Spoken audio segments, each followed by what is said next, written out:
इनसे मिलिए।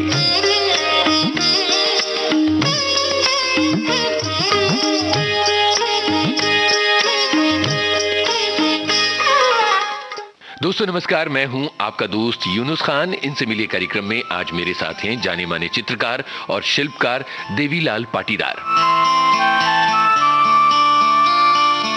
देवीलाल जी, बहुत बहुत स्वागत है विविध भारती के इनसे मिलिए कार्यक्रम में। जी जी, थैंक यू। देवीलाल जी, मुझे बताइए कि आप मध्य प्रदेश के किस इलाके के रहने वाले हैं और कहाँ आपका बचपन बीता? मध्य प्रदेश में गुजरात की तरफ एक जिला है धार, जो गुजरात सीमा से लगता है जी। वहाँ के रहने वाले हम जी। चित्रकला की तरफ रुझान कैसे हुआ? उस ग्रामीण परिवेश में वो कौन से तत्व थे जिन्होंने आपको चित्रकला की तरफ खींचा? वहाँ ऐसे उन दिनों आप जानते हैं सरकारी स्कूल में आर्ट टीचर जैसी कोई चीज होती नहीं थी जी। पर पता नहीं कैसे बचपन से कुछ करने का मन था और करने के लिए वहाँ कोई साधन होते नहीं थे गांव में। तो स्कूल की ही जो होमवर्क की कॉपी वॉपी होती है उसी में कुछ बनाते थे और बाकायदा इसके कारण हमारी स्कूल में पिटाई भी हुई कि हम कॉपी खराब करके लाए हैं। कि जो टीचर थे उनको ये पता ही नहीं था कि हम जो कर रहे हैं उसका कोई मतलब भी है या वो भी कोई एक ऐसी चीज है जिसमें कोई बच्चा आगे जा सकता है। दूसरा हमको सबसे अच्छा लाभ हुआ, हमारे गांव में एक नाटक कंपनी थी जो नाटक भी करती थी और रामलीला भी करती थी। तो पूरे 15 दिन की रामलीला में आप जानते हैं बहुत सारे मास्क, बहुत सारे मुकुट, बहुत सारी जो प्राप होते हैं तो उनको रिपेयर करना या उनको फिर से बनाना या इस तरह के काम को करने का मौका हमको वहाँ मिला। जी, लेकिन बाकायदा चित्रकला की तरफ आपको कब और किसने खींचा? दरअसल हम शुरू से घर में ये कुछ करते रहते थे और हमारे सौभाग्य से हमारे गांव में एक आयुर्वेदिक डॉक्टर की पोस्टिंग हुई जो ये जानता था कि इंदौर में फाइन आर्ट कॉलेज है जी। तो वो हमारे घर में आता था और देखता था कि हम कुछ करते रहते हैं। तो उसने हमको बताया कि तुम 11वीं के बाद वहाँ जाके भर्ती हो सकते हो और इंदौर आर्ट कॉलेज में हमने एडमिशन ले लिया। इंदौर आर्ट्स कॉलेज में जाके आपकी जिंदगी किस तरह से बदल गई? एकदम बदल गई जी। और कला की दुनिया कितनी बड़ी है और कला क्या होती है ये सब पहले और दूसरे साल में जब आर्ट कॉलेज में रहे तब जानने का मौका मिला। और संयोग से हमको पढ़ने की रुचि गांव से ही थी तो फाइन आर्ट कॉलेज की जो छोटी सी लाइब्रेरी है वो हम 2 साल में पूरी पढ़ गए। तब जाके मुझे लगा कि एकदम ठीक जगह आ गए हैं और यही अपनी दुनिया है और हमें इसी में आगे काम करना है। जी, इन सब चीजों का आपकी चित्रकला पर कितना गहरा असर पड़ा है और गांव का कितना गहरा असर है? दरअसल गांव का तो हम पे बहुत गहरा असर है क्योंकि अब जाके मुझे समझ में आता है कि हम पिछले 25 साल से आर्ट की दुनिया में जो काम कर रहे हैं वो पेंटिंग में कर रहे हो या सिरेमिक में कर रहे हो या मूर्ति शिल्प में कर रहे हो, उसके जो बिंब है, उसके जो फॉर्म है, उसके जो रूपक है, इवन उसका जो मुहावरा है वो भी बहुत देशज है और वो सीधे सीधे हमारे ग्रामीण परिवेश और हमारे अपने गांव की स्मृतियों से संचालित होता है। शुरुआत में आपने ड्राइंग की, चित्रकला की, रेखांकन किए और आगे चलकर आप शिल्प की तरफ मुड़ गए, ये कैसे हुआ? दरअसल ये जो सिरेमिक माध्यम है इसमें अच्छा यह है कि पेंटिंग की तरह पूरी कलर प्लेट भी इसमें होती है और ये त्रिआयामी भी होता है। तो अपनी बात को कहने का ये बहुत ही सशक्त माध्यम है। पेंटिंग और शिल्प दोनों मिल के जो कह सकते हैं वो सिरेमिक माध्यम अकेला कह सकता है। तो मुझे लगा कि जो बात मुझे समाज से कहनी है या जो अपनी बात सामने रखनी है उसके लिए ये माध्यम बहुत ही उपयुक्त है। इसमें चूंकि वो ग्लेज और सरफेस और ये सब इतनी सम्मोहित करने वाली होती है कि ऑडियंस के साथ कम्युनिकेशन करने में या ऑडियंस को अपने काम के प्रति आकर्षित करने में ये माध्यम बहुत ज्यादा सक्षम है। क्या आपको नहीं लगता कि ये ज्यादा मेहनत और मशक्कत भरा बहुत डिमांडिंग मीडियम है? हाँ, क्योंकि बहुत टेक्निकल है, इसमें बहुत सारी चीजें जो इतनी ज्यादा टेक्निकल है कि वो सब जानने समझने में बहुत समय लगता है। पर एक बात अगर आप माध्यम को ठीक से जानो और समझ ले तो मिट्टी ऐसा माध्यम है कि वो आपकी हल्की सी छुअन को भी अपने में दर्ज कर लेती है। तो आपका जो इमोशन है या जो आपका थॉट है वो जितने अच्छे से मिट्टी में अभिव्यक्त हो सकता है, वो माध्यम जितना सहयोग करता है उस आपकी बात को दर्ज कर लेने में, ये मेटल में या स्टोन में या इस तरह के माध्यमों में संभव नहीं है।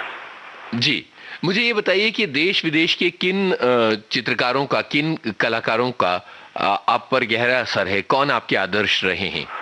मेनली जहाँ तक कला की समझ की बात है तो वो तो हम स्वामीनाथन साहब से बहुत मुतासिर हैं, और स्वामीनाथन साहब का जो जीवन को और कला को देखने का तरीका है वो हमें खूब जानने समझने को भी मिला, क्योंकि शुरू के काफी साल हम लोगों ने उनके साथ काम किया। भारत भवन में जब भारत भवन बन रहा था तो एज ए वॉलेंटियर हम लोग उनके साथ जुड़ गए, और वही वो टाइम है जिसमें दुनिया जहान की कला को और अपने आसपास के ग्रामीण और आदिवासी एरिया के लोगों के जीवन और उनके काम को जानने समझने का बहुत ही अच्छा अवसर मिला।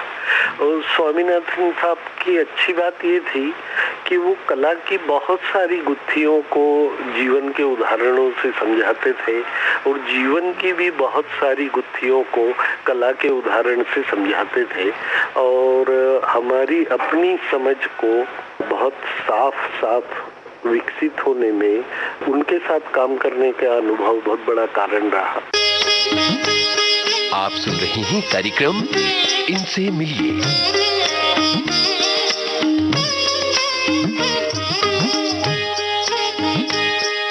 आपने सेरेमिक की दुनिया में कई नए बच्चे तैयार किए हैं। कैसा अनुभव रहा है नई पीढ़ी के साथ आपका? दरअसल भोपाल में शुरू से जो नई चीज है जो पूरे देश में नहीं थी वो ये है कि यहाँ पे लोक, आदिवासी और अर्बन आर्ट को एक साथ रखा गया। तो भारत भवन उसका प्लेटफॉर्म है जिसमें हम लोग अर्बन आर्टिस्ट के साथ फोक और ट्राइबल आर्टिस्ट को भी रखते हैं जी। इसके कारण यहाँ के कलाकारों में और यहाँ के कला के काम में एक कोई ऐसी चीज है जो देश के दूसरे सेंटरों पे नहीं है। दरअसल हम लोगों ने लोक और आदिवासी और अर्बन कला की जो फाक है उसको काफी हद तक पाटने की कोशिश की है, और कला का ये जो आधुनिक मुहावरा विदेशी था उसको जिस हद तक देशज बनाया जा सकता है या देशज अभिव्यक्ति की पद्धतियों और मोटिव्स के साथ उसका इंटरेक्ट किया जा सकता है, उस दिशा में हमने बहुत काम किया। और भोपाल से जो बच्चे ट्रेंड हुए हैं या भोपाल में जिन्होंने सिरेमिक सीखा है उनका काम पूरे देश में इसी अर्थ में बहुत अलग है। कला के जितने भी माध्यम हैं, चाहे वो साहित्य हो चाहे रंगमंच हो, आज बाजार का बहुत गहरा असर दिखा जा रहा है। सिनेमा ज्यादा अपना प्रभाव दिखा रहा है और कला रूपों में लोगों की दिलचस्पी थोड़ी कम होती चली जा रही है। आपको क्या लगता है कि चित्रकला और शिल्प कला पर जनता का कितना ध्यान आज जा रहा है? दरअसल बीच का जो पीरियड था हमारे देश में आज से करीब 3 साल पहले का, उसमें चित्रकला पे बाजार का बहुत दबाव था।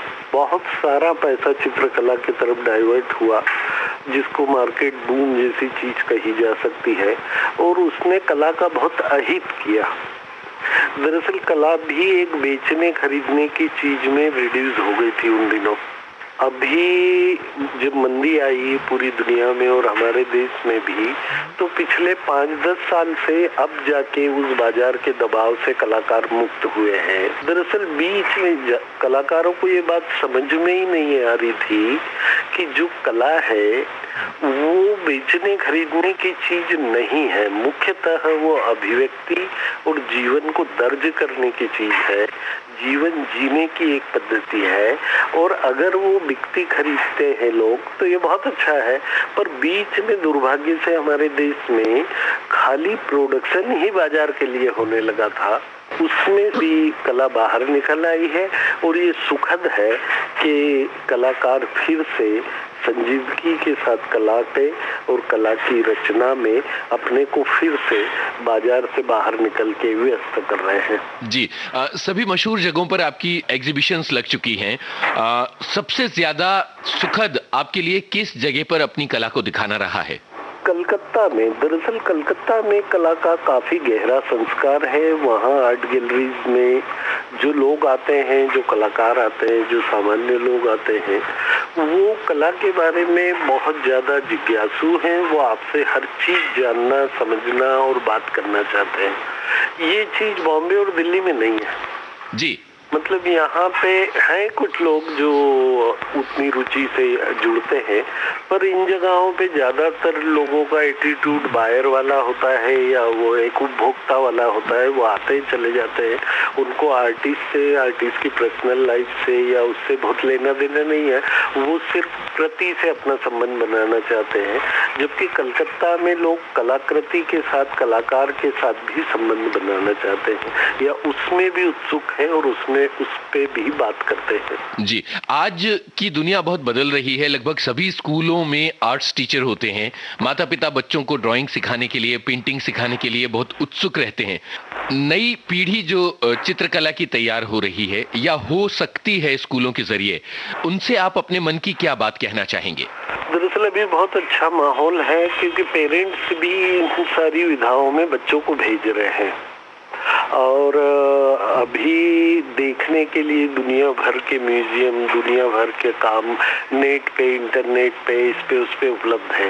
फेसबुक, ट्विटर, इस तरह के सारे साइट पे, इवन मेरे अपने पर्सनल फ्रेंड लिस्ट में दुनिया भर के 200 से ज्यादा सिरेमिक आर्टिस्ट हैं जो क्या करते हैं ये मुझे पता है जी। तो इससे कला में और उसमें जानने समझने का एक्सपोजर ज्यादा हुआ, चीजों को देखने और उनको अपने तरह से बरतने के अवसर ज्यादा बढ़े। पर यहीं पे एक दूसरी मुश्किल भी है कि अब आपको जो काम है वो ऐसा करना होगा जो अंतर्राष्ट्रीय स्तर पे आप की प्रतियोगिता होती है के कारण स्ट्रगल बहुत बढ़ गया। जी जी, चुनौतियां बढ़ गई हैं। उन्होंने इतना बेस्ट वर्क देखा है कि उसके आगे फिर आप कहाँ ठहरते हैं।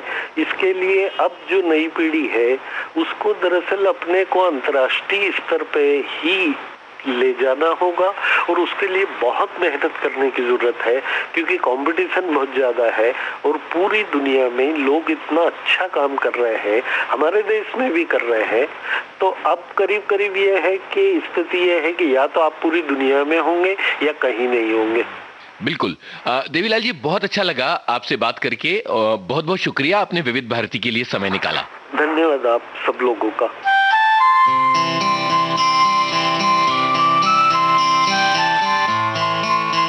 ये थी इनसे मिलिए कार्यक्रम में जाने माने चित्रकार और शिल्पकार देवीलाल पाटीदार से आपके इस दोस्त यूनुस खान की बातचीत। रिकॉर्डिंग इंजीनियर प्रदीप शिंदे, प्रस्तुतकर्ता विजय दीपक छिब्बर। इनसे मिलिए।